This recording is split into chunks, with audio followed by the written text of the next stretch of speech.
Mesdames et messieurs, bonsoir. Ici, c'est Linda avec un Y et un chapeau sur le A. Fallait pas que je dise ça. OK. Mesdames et messieurs, chers humains, chères humaines, l'heure est grave. L'heure est grave. Nous avons découvert une nouvelle courbe. Une courbe du stress qui augmente à une allure fulgurante.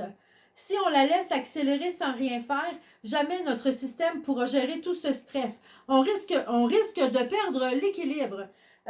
Mesdames et messieurs, allons voir une spécialiste de la santé psychologique, Madame Karen Larocque, de Simplement Humain. Bonjour, Madame Larocque. Bonjour Linda. C'est Linda. Bonjour Linda. Comme ça, on aurait découvert une nouvelle courbe. En effet, la courbe du stress. Généralement, dans notre vie, le stress, c'est quelque chose qui monte, qui descend, qui monte, qui descend. Sauf que là, présentement, la courbe du stress est en train de monter, ça monte, ça monte, ça monte. Il faut absolument trouver un moyen d'aplatir cette courbe-là. Aplatir la courbe? Oui, aplatir la courbe. En fait, c'est que le problème, c'est que si la courbe du stress monte trop haut, notre système ne sera plus capable de le gérer. Mais qu'est-ce qui va arriver dans ce temps-là? Bien, si jamais la courbe monte trop haut, bien là, on risque d'avoir des problèmes. On risque de commencer à avoir des tensions dans le haut du dos, dans les omoplates, dans la nuque, de faire de l'insomnie.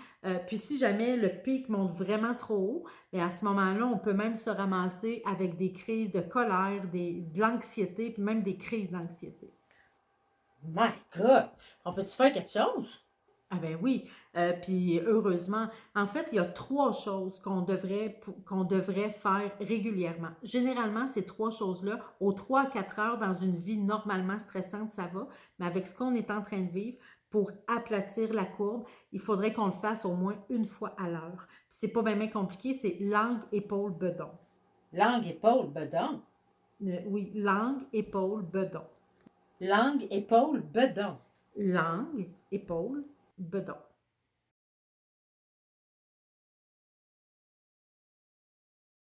Langue, on décolle la langue du palais. Épaule, on laisse tomber les épaules. Bedon, on respire 3 fois en repoussant le nombril. Langue, épaule, bedon. Langue, épaule, bedon. Mais là, vu qu'on se lave les mains tout le temps, on peut-tu faire ça en même temps?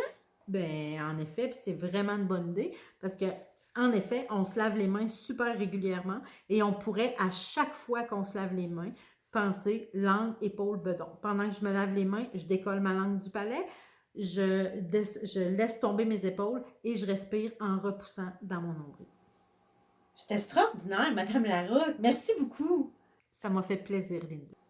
Fait que vous avez entendu, mesdames et messieurs, pour protéger notre corps, on se lave les mains, mais pour protéger notre équilibre psychologique, on peut utiliser la formule langue, épaule, bedon. Donc, ça m'a fait plaisir de partager tout ça avec vous aujourd'hui et on se revoit dans très bientôt.